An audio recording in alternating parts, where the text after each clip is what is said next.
High, আজকে আমি chicken ভুনা করব। তো এর জন্য আমি চিকেনগুলো নিয়ে নিলাম। তো দিয়ে দিলাম রসুন বাটা, জিরে বাটা, আদা বাটা। তো দিয়ে দেবো 3-4 চামচ টক দই।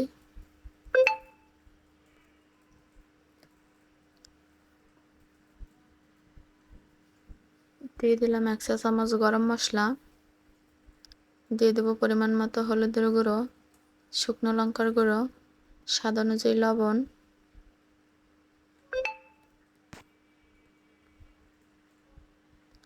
তো এরপর দিয়ে দিলাম সরিষার তেল। তো চিকেন ভুনার জন্য আমার তেলটা একটু বেশি নিতে হবে পরিমাণে। তো আপনারাও তেলটা বেশি নেওয়ার চেষ্টা করবেন, তাহলে চিকেন ভুনাটা খেতে অনেক মজার হবে। তো দিয়ে দিলাম 3-4টে কাঁচা লঙ্কা। এবার বেশ খানিকটা পেঁয়াজ কুচি নিয়ে নেব, কারণ এখানে পেঁয়াজ বাটা ব্যবহার করা যাবে না। তো আপনারাও বেশি করে পেঁয়াজ কুচি নেওয়ার চেষ্টা করবেন, কারণ চিকেন ভুনায় পেঁয়াজ বাটা ব্যবহার করা যাবে না। তো আমি এবার হাত দিয়ে ভালোভাবে মেখে নেব। তো আমি এভাবে করে মেখে নিলাম। আপনারাও এভাবে বেশি সময় ধরে মেখে নেবেন, তাহলে চিকেনটা খেতে অনেক মজার হবে।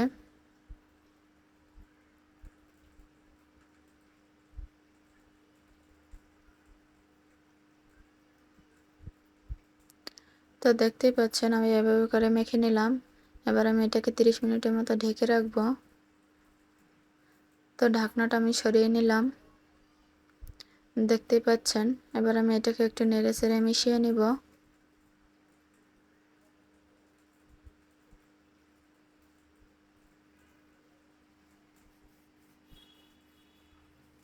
তারপর আমি পরিমাণ মতো জল দিয়ে দেব।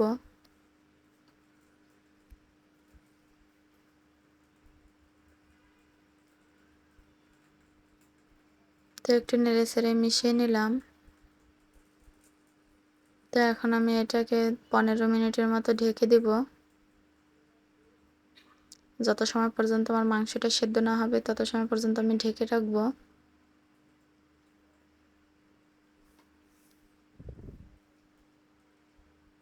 তো আমি ঢাকনাটা সরিয়ে নিলাম, দেখতেই পাচ্ছেন চিকেনগুলো ভালোভাবে সিদ্ধ হয়ে গেছে।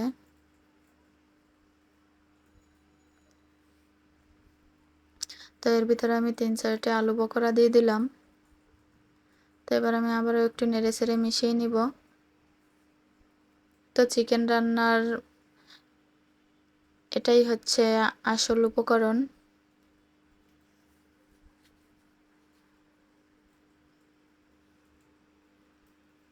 এখন আমি এর ভিতরে দিয়ে দেব 1 চা চামচ ঘি।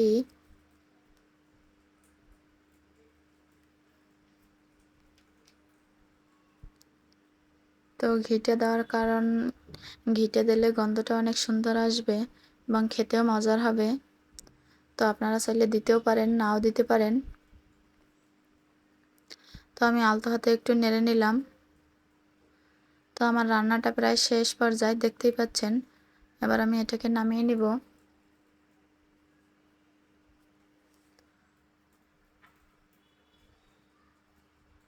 তো আমি পেঁয়াজ বেরেস্তা দিয়ে নেড়ে চেড়ে নামিয়ে নিলাম। তো আপনারাও চাইলে এভাবে খুব সিম্পলের ভিতরে চিকেন ভুনা রান্না করতে পারেন বাসায়।